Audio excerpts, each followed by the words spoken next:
Sa init ng mga yakap, naghihilom ang lahat ng sugal.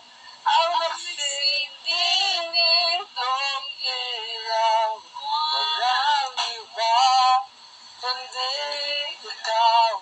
Salamat sa liwanag mo, muling magkakakulay ang Pasko.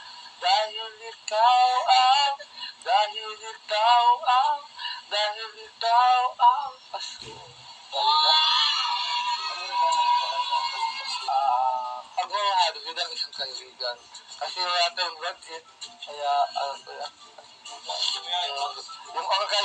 ang regalo ko lang sa lahat ng sira ng Pasko ay pagkakaibigan lang.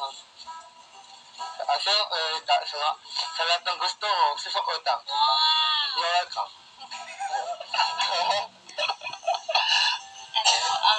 Sana kuya, ano po wish ko sa'yo? Sana mahanap mo na yung babae para sa'yo. Ay, nahanap ko na. Nasa harapan ko na eh.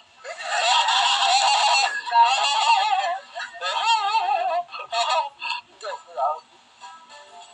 So, ako din, ang wish ko sa'yo, sana maging happy kayong family at sana makaaroon kayo ng handa ngayong pagulagong taon. At sana rin, sa lahat ng pagsubok na mo sa buhay, maalaos ka at walang pasano rito. Basta wag mo. At siyempre, ang wish ko din ay huwag mong kaalimutan ang nasa itaas, ang Panginoong Jesucristo. Kasi yan ang dahilan ko kahit nandito ngayon ang tuyong kalinga. Oh! Aba! Ang sabi! Oh, paano ba yan? Nandito na yung ulit mo. Sayang.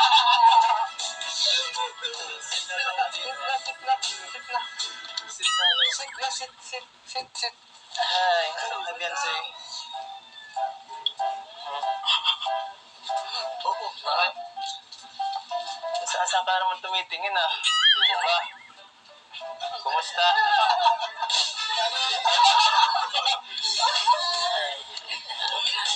Ako kasi naiwan yung grocery.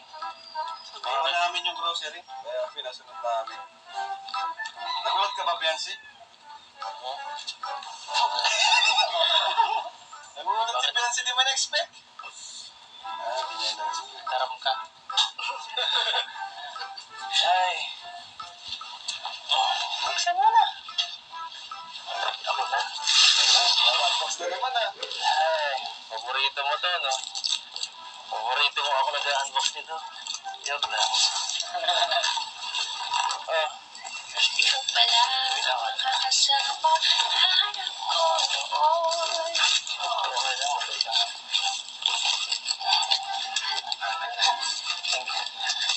Ba't parang natatamimik ka? Ano ba? Balik naman tayo, ako nang magagay dyan. Hindi ko na lang sasabihin ko eh. Ano mga ganun? Ikaw magsalita. Change personality. Ay, kamusta ang Pasko? Bensei. Best lang po.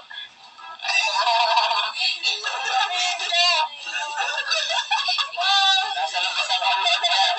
May nakikita ba kaming kung hindi namin nakikita? May nakikita ka? Wala din square natin. Dito ka mag-focus oh. Dito ang tingin. Tumalabas tayo. Wow! Ay, naku kaya nakaaba ko ngayong araw na to. Wala, hindi. Dapat siguro sa nag-unbox nito para kano eh. Si Biancy na lang, si Biancy. Sila na lang. Sana ko. Para magano. Oh.